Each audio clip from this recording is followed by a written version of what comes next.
Je vous invite à lire avec moi. Donc, nous allons lire l'évangile de Jean, chapitre 4, et le verset 13. Jean, chapitre 4, et le verset 13. Le titre de ce message que j'ai pu mettre sur les notes, s'intitule « L'eau qui désaltère jusque dans la vie éternelle ». Bien sûr, vous qui connaissez votre Bible, vous devinez que nous allons parler aussi des épisodes de la femme samaritaine. Jean chapitre, ce qui nous intéresse ces versets-là, c'est chapitre 4, verset 13, il nous dit, Jésus lui répondit, quiconque boit de cette eau aura encore soif, mais celui qui boira de l'eau que je lui donnerai n'aura jamais soif, et l'eau que je lui donnerai deviendra en lui une source d'eau qui jaillira jusque dans la vie éternelle. Alors la femme lui dit, Seigneur, donne-moi cette eau, afin que je n'ai plus soif et que je ne vienne plus épuiser ici. Amen. C'est vrai que le Seigneur Jésus, nous savons qu'il voyageait, qu'il marchait, c'était un bon marcheur. Hein? On parle, c'est vrai, aujourd'hui des randonnées. Mais vous savez que Jésus, à cette époque-là, il n'y avait pas de vélo, il n'y avait pas de voiture. Et oui, il marchait. Il sillonnait de ville en ville, village, des endroits que l'Esprit le guidait, parce que Jésus lui-même qu'il dit qu'il n'agissait pas sans la volonté de Dieu, sans la volonté de son Père. Donc il était guidé par Dieu. Et le chemin qu'il prenait, ce n'est pas un hasard. Parce que, comme pour la femme samaritaine, qui nous a dit qu'il devait passer par là. Donc Dieu avait déjà conduit. Et c'est vrai, dans cette ville de la Samarie, exactement le village que la femme puisait de l'eau, ce village s'appelle Sichar. Je rappelle que le puits, dans l'Ancien Testament, c'était Isaac qui avait creusé et qui avait trouvé de l'eau. Ensuite, c'était le puits, ils appelaient ça le puits de Jacob. Et ça a toujours resté. Et vous savez que l'eau, on dit que l'eau c'est la vie. Vous imaginez, bien sûr que l'eau c'est la vie, je ne sais pas, je ne peux pas vous dire exactement, je ne suis pas scientifique, mais je pense qu'il y a peut-être plus de 75% d'eau dans notre corps. Je ne sais pas si je suis le chiffre exact, mais je sais que si vous enlevez de l'eau dans le corps, il n'y a plus rien. Donc nous avons besoin de l'eau. L'eau est, je dirais, c'est la vie.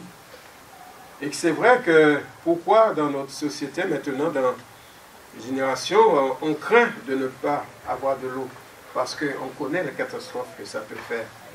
Et nous avons des exemples aussi des pays qui n'ont pas d'eau, et malheureusement, il y a la mort.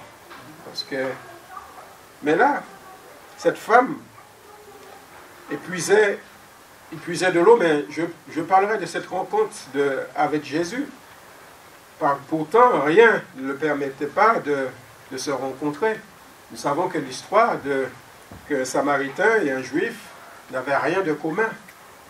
Ils ne pouvaient même pas se parler. Il fallait que, si l'autre passe sur le trottoir, il fallait passer de l'autre côté du trottoir, parce qu'ils n'avaient rien en commun. Mais cette différence, c'est vrai que c'est Jésus. Jésus, vous savez, il fait exception de personne. Jésus, il accepte tout individu. Comme j'ai l'occasion de le dire, que le Seigneur Jésus, il ne regarde pas comme nous, les humains, qu'on pouvait regarder. C'est-à-dire que Jésus ne regarde pas à l'apparence. Jésus regarde au cœur.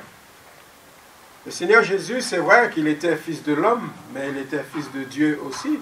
Donc il pouvait savoir ce qui se passait dans le cœur de l'individu qui était en face de lui.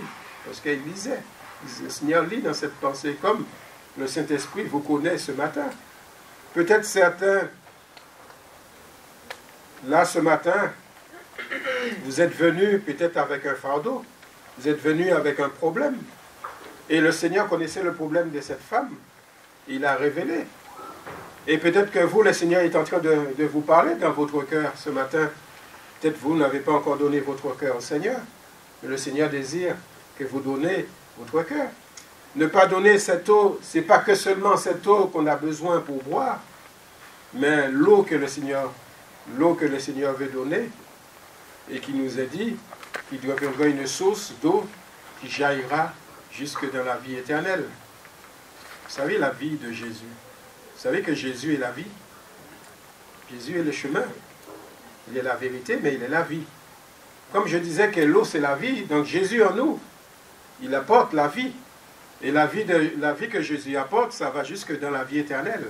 C'est-à-dire que l'expérience que nous avons faite avec le Seigneur Jésus, de l'accepter, si nous l'acceptons, Jésus-Christ, comme notre Sauveur, nous l'avons fait. Et c'est que là, on dit, celui qui accepte Jésus, qui croit en lui, il est passé de la mort à la vie, donc il est sauvé. Donc c'est vrai que nous passerons le paradis avec lui.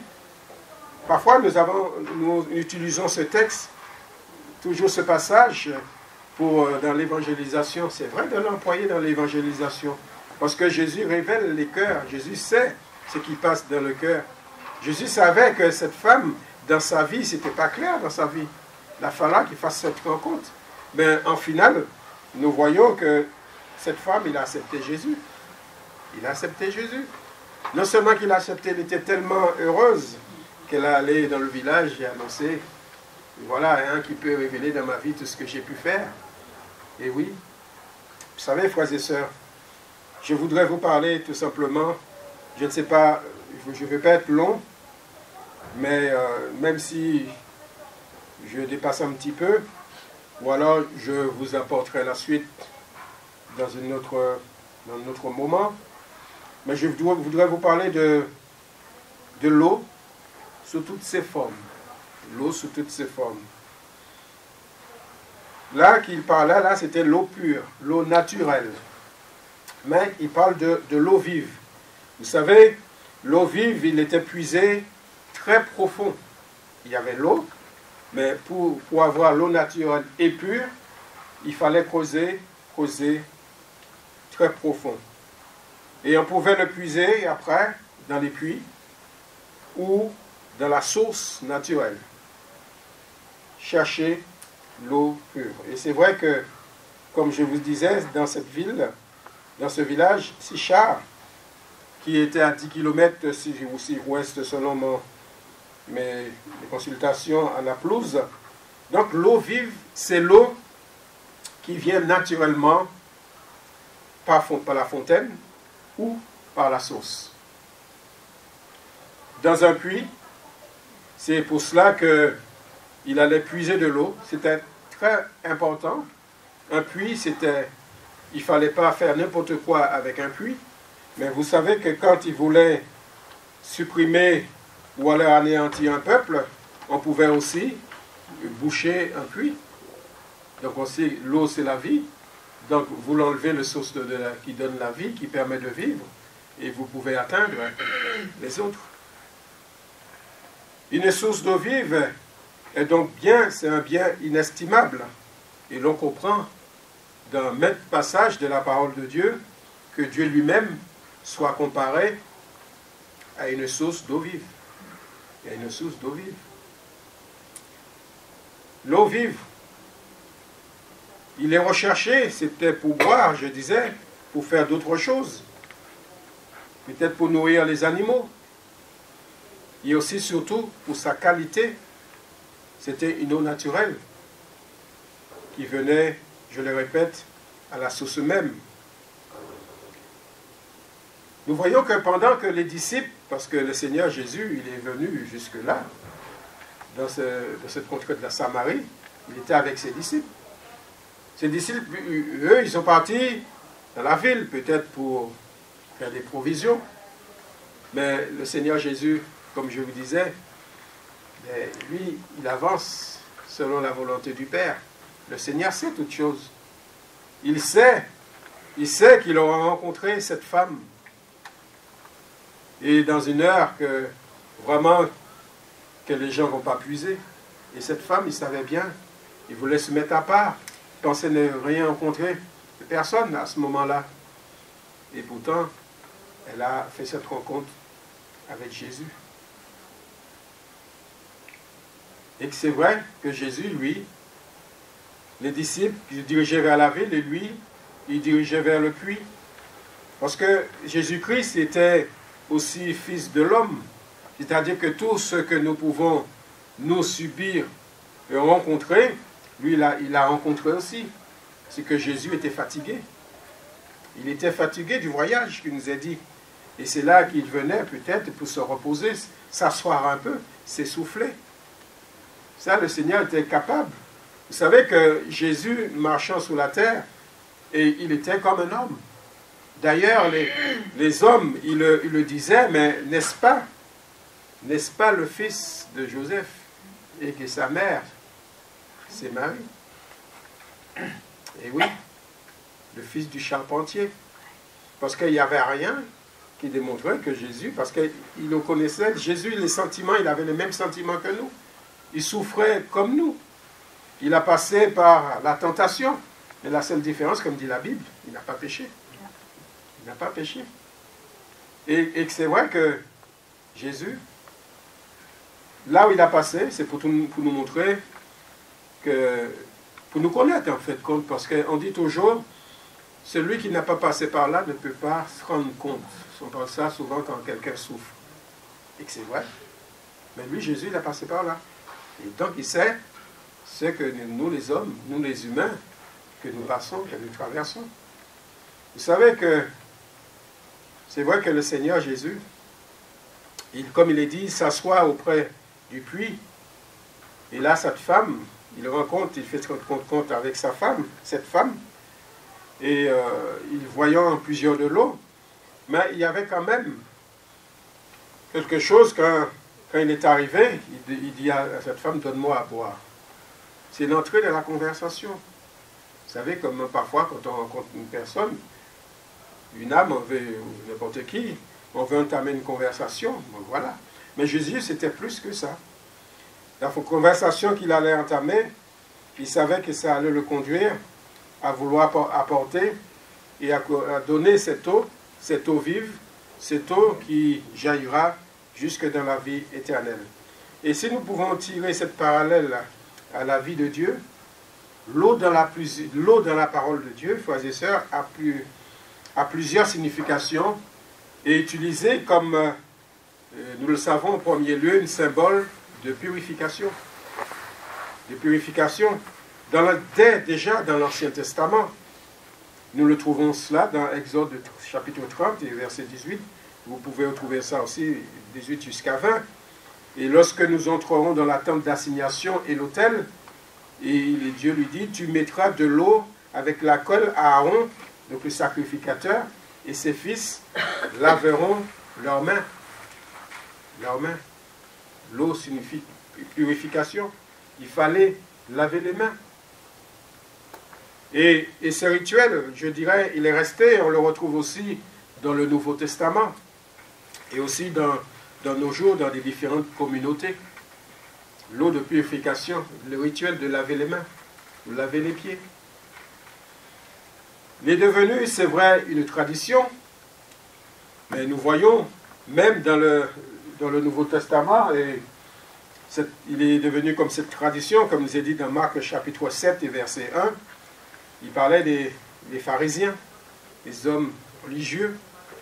Ils avaient gardé cette tradition, mais tout ce qui en faisait le fond, il n'y en avait plus. Il a dit, les pharisiens et quelques scribes venus de Jérusalem s'assemblèrent auprès de Jésus. Ils virent quelques-uns de ses disciples prendre le repas avec des mains impures, c'est-à-dire non lavées. Non lavées. Or, les pharisiens et tous les juifs ne mangent pas sans s'être lavés soigneusement les mains, conformément à la tradition des anciens. Donc c'était resté. C'était resté comme une tradition. Ça, il s'était resté, comme je dirais, la tradition, et nous le savons bien aussi aujourd'hui, dans le monde, même dans le monde religieux, il y a beaucoup de traditions qui restent, que des traditions.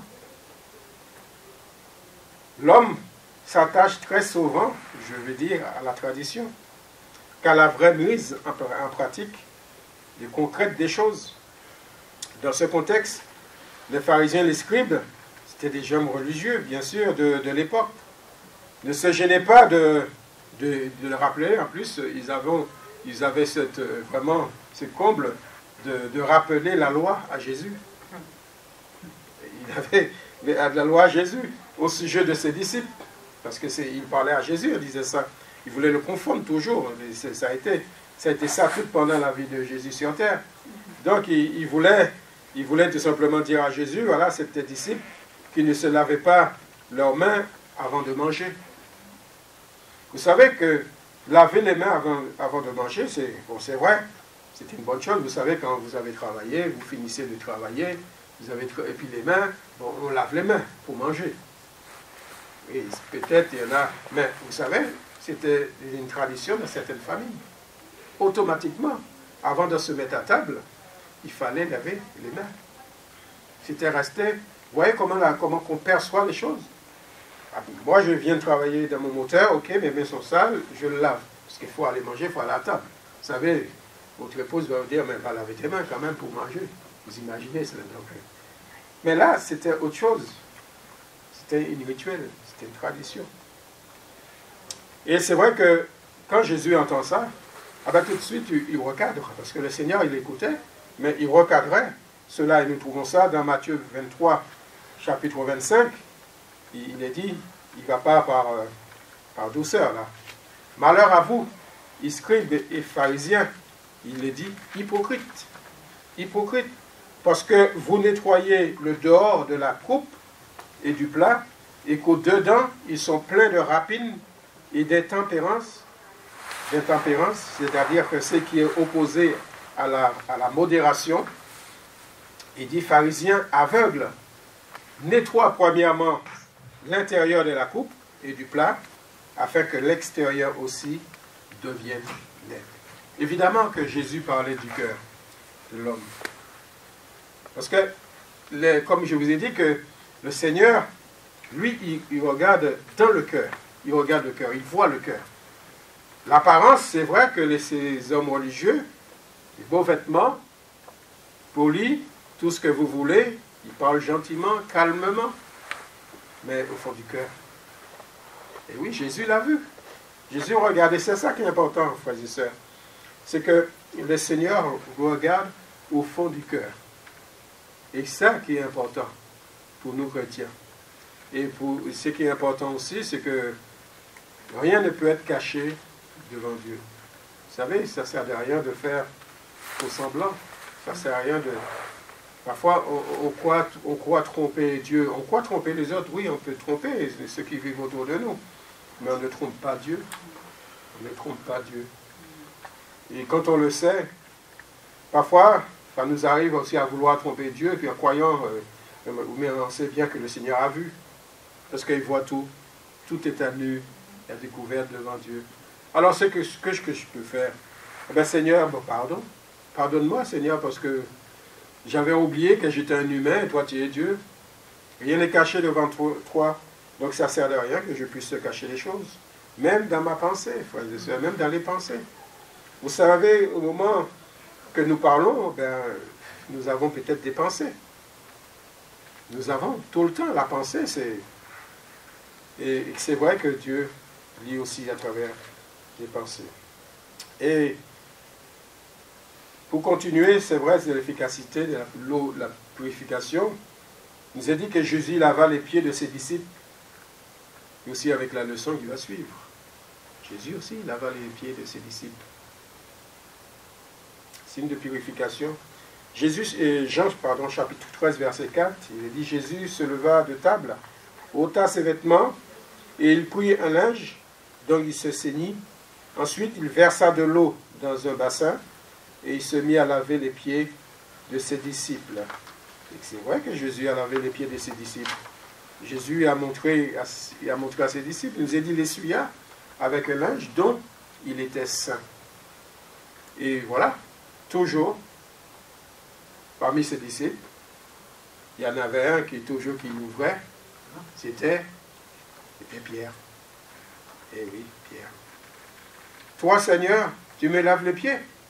Jésus lui répondit, ce que je fais, tu ne comprends pas maintenant, mais tu le comprendras bientôt. Pierre lui dit, non, jamais tu me laveras les pieds. Jésus lui répondit, si je ne te lave, tu n'auras point de part avec moi.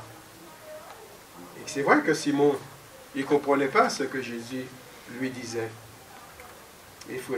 Et pourtant, Simon Pierre lui dit, Seigneur, non seulement les pieds, parce que quand le Seigneur a dit, tu n'auras point de part avec moi dans le royaume de Dieu, alors Seigneur, maintenant, non seulement les pieds, mais lave tout l'être entier. Mais encore les mains et la tête. Jésus lui dit, celui qui est lavé, écoutez bien, celui qui est lavé n'a besoin que de se laver les pieds pour être entièrement pur. Et vous, vous êtes purs, mais non, pas tous. Car il connaissait, comme dit la parole, celui qui le livrait. C'est pourquoi Jésus lava les pieds de ses disciples. Vous savez que le Seigneur connaît toutes choses, frères et sœurs, comme je disais. Le Seigneur, en faisant cet acte, il savait par quoi qu'il devait passer, où il devait y aller. Le Seigneur savait qu'il allait être arrêté. Le Seigneur savait qu'il fallait qu'il passe par la croix.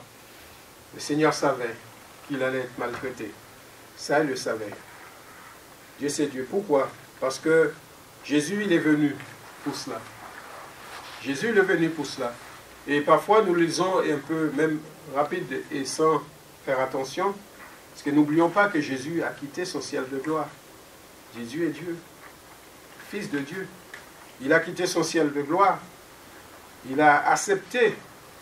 C'est quand nous connaissons bien le Jean 3,16, car Dieu a tant aimé le monde qu'il a donné son Fils unique. C'est un don. Donc Jésus a quitté son ciel de gloire pour venir payer le prix à notre place, le prix de nos péchés, parce que c'est nous qui étions condamnés. C'est nous qui étions perdus. C'est pour cela que nous ne pouvons pas vivre sans Jésus. Celui qui n'a pas Jésus en lui, eh bien, il est perdu. Ça, on ne peut pas dire autrement aux gens. Tu n'as pas Jésus parce que lui-même le dit. Sans moi, vous ne pouvez rien faire. Et vous ne pouvez pas être sauvé sans passer par Jésus. Alors quand j'entends, c'est vrai, des religions qui veulent nous faire croire, qui veulent faire chanter Jésus, le mettre de côté, que le salut, pas autrement. Non. Vous savez, je vais vous dire encore une chose, que vous peut-être vous le connaissez, mais vous savez, le salut, c'est pendant nos vivants. C'est pas pendant nos morts. Le choix qu'on doit faire de choisir Jésus dans nos vies, c'est pendant nos vivants. Une fois qu'on est mort, vous pouvez faire tout ce que vous voulez, même si le curé va vous dire que voilà, vous allez monter au paradis, même si vous avez fait les 400 coups, vous allez être monté au paradis. Non, non, ce n'est pas biblique. Ce n'est pas biblique. Celui qui croira, et oui, celui qui croira, il sera sauvé. Celui qui croit en qui? En Jésus. En Jésus. Amen. Il y a des choses que, c'est vrai que les disciples, là, ils ne comprenaient pas. Lorsque Jésus faisait allusion du plan de Dieu. C'était le plan de Dieu qui devait s'accomplir, à savoir la trahison, nous l'avons lu, la trahison d'un de ses disciples. La trahison de ses disciples, et pourtant, Jésus savait, parce que c'est Jésus qui l'a choisi. Vous voyez jusqu'où ça va? Jésus l'a choisi, et il savait qu'il allait le trahir. C'était le plan de Dieu, frères et sœurs. Il y a des choses que nous ne comprenons pas, et même ne pas même explicables, parce que nous ne le comprenons pas. C'est le plan de Dieu. Dieu sait ce qu'il fait. Il a fallu, et ben oui, c'est vrai que notre intelligence vous dit, mais oui, mais pourquoi, etc., soit puis choisir un autre qui n'allait pas le trahir. Mais si on avait choisi un autre, ben, il ne va pas trahir, et puis il n'y a pas la croix, il ne voit pas les autres tous les autres qui viendraient le chercher dans ce jardin avec des épées, des bâtons. Il y a tout ça et oui, c'est le plan de Dieu. Nous ne comprenons pas. Il a même dit à Pierre, Tu ne comprends pas maintenant, mais tu le comprendras bientôt. Tu le comprendras bientôt. Et Jésus savait que Pierre aussi, il allait le renier quand il disait ça. Et pourtant, Pierre, il aimait son Seigneur. Il était prêt à sortir son épée pour lui défendre, frères et sœurs. Là, nous voyons le plan de Dieu. Et ça nous dépasse l'amour de Dieu. Et Jésus, et c'est vrai, cela va encore plus loin que le lavage des pieds de ses disciples. Il est dit, celui qui est lavé n'a besoin que de se laver. Attends, je reprends cette phrase. Celui qui est lavé n'a besoin que de se laver les pieds pour être entièrement pur. Et oui, parce que quand Jésus, lui, lave, c'est son sang qui lave, alors il n'y a plus besoin des rituels. Il n'y a plus besoin de rituels. Le sang de Jésus. Vous voyez, si je continue, c'est pour cela que ce message, il va très loin, et je vais regarder le temps quand même, parce que si je rentre dans certains détails, et il le faut pour le dire, pour arriver à la conclusion de ce message, parler, c'est vrai, de la croix. Jésus parlait déjà de la croix, de son sang, qui lave et purifie de tout péché. Là, il faisait l'allusion. Et le Seigneur Jésus a toujours dénoncé, frères et sœurs, ce qu'il a rencontré avec ces hommes religieux. Il a toujours dénoncé l'hypocrisie des hommes, en particulier des religieux de l'époque. Encore aujourd'hui, il montre la priorité. Il montre la priorité. C'est important de le savoir. C'est important de le savoir. La priorité, c'est le cœur. C'est la disposition du cœur. Comment il est mon cœur? Est-ce que j'aime mon Seigneur, mon Dieu, de tout mon cœur? De toute mon âme, de ma pensée? Est-ce que je l'aime? Et comment je vois cela? Aimer Dieu. Aimer Dieu.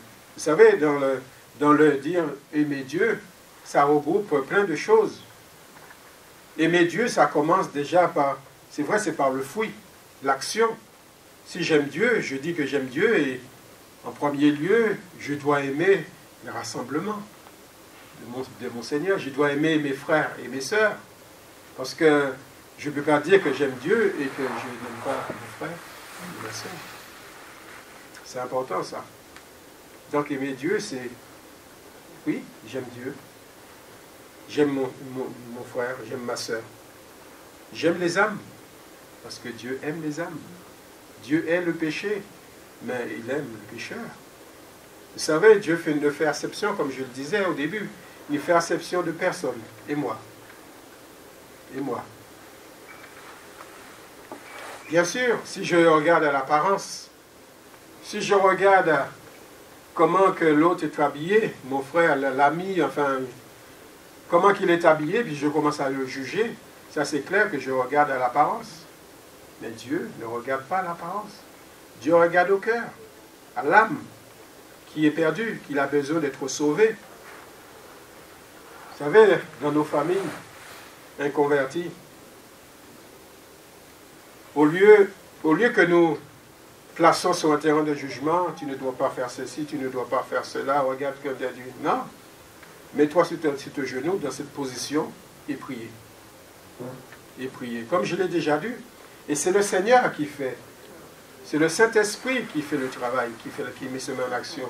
C'est vrai, il y a des choses que nous ne sommes pas d'accord. Mais, vous savez, on n'est pas mieux que les autres. On n'est pas mieux du tout. Et c'est vrai que si le Seigneur n'arrive pas à cette patience envers nous, vous savez, il n'y aurait plus personne. Hein? Si le Seigneur n'avait pas cette patience envers chacun de nous. Alors oui. Alors, comme dit le Seigneur, il disait à ces hommes, nettoie premièrement l'intérieur de la coupe et du plat, afin que l'extérieur aussi devienne net. Et oui, je dois occuper de mon cœur ce qu'il y a dedans. Je dois occuper de ma vie, de ma relation avec le Seigneur d'abord. au lieu de pointer du doigt chez mon frère, chez ma soeur, ce qui ne va pas. Je dois, ben oui, prendre soin de moi. L'eau, symbole de purification, il va jusqu'où pour nous? Il était jusqu'où? Nous savons que cette purification, chacun de nous, il a fallu passer par les eaux du baptême. Là, c'est une purification. Et bien, c'est un symbole. Et il y a un homme, vous savez, c'est très difficile de comprendre. C'est que le spirituel, quand quelqu'un est charnel, de comprendre quand le Seigneur y parlait. Entre autres, nous voyons Nicodème. Nicodème, c'est un docteur de la loi. Professeur de la loi, frère. Et il y a des choses que Jésus parlait, il ne comprenait pas. Quand Jésus parlait, il ne comprenait pas. Et nous connaissons le verset 3 de Jean, chapitre 5. Jésus répondit, en vérité, je te le dis, si un homme ne naît d'eau et d'esprit, il ne peut entrer dans le royaume de Dieu. Ce qui est né de la chair est chair, et ce qui est né de l'esprit est esprit. Nicodème ne comprenait pas. Lorsque Jésus lui parlait du baptême d'eau, le geste, la signification du baptême, qui est de plonger dans l'eau, de plonger dans le symbole de la purification, mourir au péché et sortir de l'eau, pour vivre à la vie de Dieu et de l'esprit. C'est une vie d'en haut. C'est qui est vie. Vie d'en haut, cet acte retrace aussi la mort de Jésus sur la croix. Son sang qui lave nos péchés et aussi sa résurrection. Et la vraie définition de la nouvelle naissance, nous le savons, frères et sœurs, c'est de passer de la mort à la vie avec Jésus comme sauveur. C'est ça. L'eau, purification de l'eau. Et nous l'avons aussi. C'est vrai, c'est un symbole. C'est un symbole. Et il y a plein de choses comme ça dans la parole de Dieu qui est un symbole. Quand Jésus parle de son sang, quand il parle de sa chair, manger la chair de Jésus. Vous savez, il y en a qui vont transposer ça de toute façon. Et boire son sang. C'est un symbole. Vous imaginez, on ne va pas manger la chair de Jésus. C'est un symbole que nous prenons. Faites ça en mémoire de moi. Donc nous nous rappelons que quand nous faisons la Sainte Seine, que cet acte que le Seigneur lui a fait, les disciples avec Jésus l'a fait avant. Et nous l'avons lu ce matin. Donc c'est important. C'est important. Ce verset 5, il dit, si un homme ne naît d'eau et d'esprit, il ne peut entrer dans le royaume de Dieu. Là, nous voyons des versets comme ça, nous pouvons dire c'est incontournable. C'est incontournable. On doit passer par là. Si un homme ne naît d'eau et d'esprit, il ne peut entrer dans le royaume de Dieu. Vous savez, il y a la conversion, il y a la repentance d'abord, la conversion, et il y a la suite. Il y a la suite. Il y a la vie avec Jésus. Il y a la vie avec Jésus. Et pour aller dans le royaume de Dieu, pour être dans le paradis, il faut accepter Jésus comme son sauveur. Il faut accepter son sacrifice à la croix. Il faut accepter aussi sa résurrection et ne pas oublier son retour. Amen. C'est l'espérance de tout chrétien, c'est ce retour de... Est-ce que vous attendez le retour de Jésus? Je n'ai pas envie de dire, pas voulu dire toujours. Est-ce que vous l'attendez le retour? Est-ce que vous croyez vraiment au retour de Jésus? Amen. Oui, c'est important, c'est une conviction. C'est gravé en nous, rien ne peut nous l'enlever ça. La foi en Jésus, rien ne peut nous l'enlever. Nous croyons en Jésus et nous avons confiance en lui. Tout ce que peut nous dire un autre homme ou autre qui peut, au nom de Dieu vers nous, ah non, notre conviction est là, elle est signée. Vous savez, il y a des personnes qui passent à la maison et disent, mais vous avez le salut? Oui, j'ai cette conviction que j'ai Jésus dans mon cœur, il vit dans mon cœur, j'ai fait cette expérience avec lui, alors vous ne pouvez pas m'enlever ça. Je ne veux pas leur mettre en question, de dire, lui, ce qu'il me dit, que c'est vrai ou pas. Non, On ne doit pas mettre notre foi en question. Si, on doit nous mettre en question, parfois dans le nom du Seigneur, mettre notre vie. C'est-à-dire, parfois, on peut croire qu'on est bien, on est sur le bon chemin, et puis on peut marcher en parallèle. Vous savez, marcher en parallèle. Hein? C'est-à-dire que vous voyez Jésus, parce que vous marchez en parallèle, vous pensez que vous êtes avec lui. Mais là, vous êtes en parallèle. Et deux parallèles ne se rencontrent. Ben oui, ça c'est important, ça c'est l'illusion. Et c'est quand nous ne voulons pas cela, nous nous mettons en question devant le Seigneur. Seigneur, voilà, devant le miroir, c'est quoi le miroir de Dieu? C'est sa parole. C'est sa parole. Mais il faut accepter de se mettre en question, frères et sœurs. Il ne faut pas dire toujours, même nos pensées nous jouent des tours, ils croient que nous sommes bien, que nous n'avons pas besoin de nous mettre en question, c'est faux. Et c'est vrai que quiconque boit de cette eau aura encore soif. L'eau terrestre, l'eau, mais celui qui boira de l'eau que je lui donnerai n'aura jamais soif.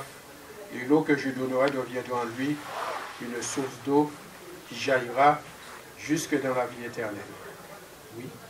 Quand le Seigneur nous donne sa vie, Jésus, c'est jusque dans la vie éternelle. Amen. C'est pas un passage, c'est pas des mots que nous entendons. Non, c'est gravé. Ça y est, le sceau, c'est mis. C'est mon enfant, c'est-à-dire, il est inscrit. Hop, il est inscrit dans le livre de vie, c'est à moi. C'est au Seigneur, c'est à Dieu. Nous sommes à lui, frères et sœurs. Et ça, c'est important. Oui. Et ces deux personnages, ce soit Nicodème et la femme samaritaine, différence. Ils ont deux personnages différents, mais devant la même interrogative, qui est l'eau.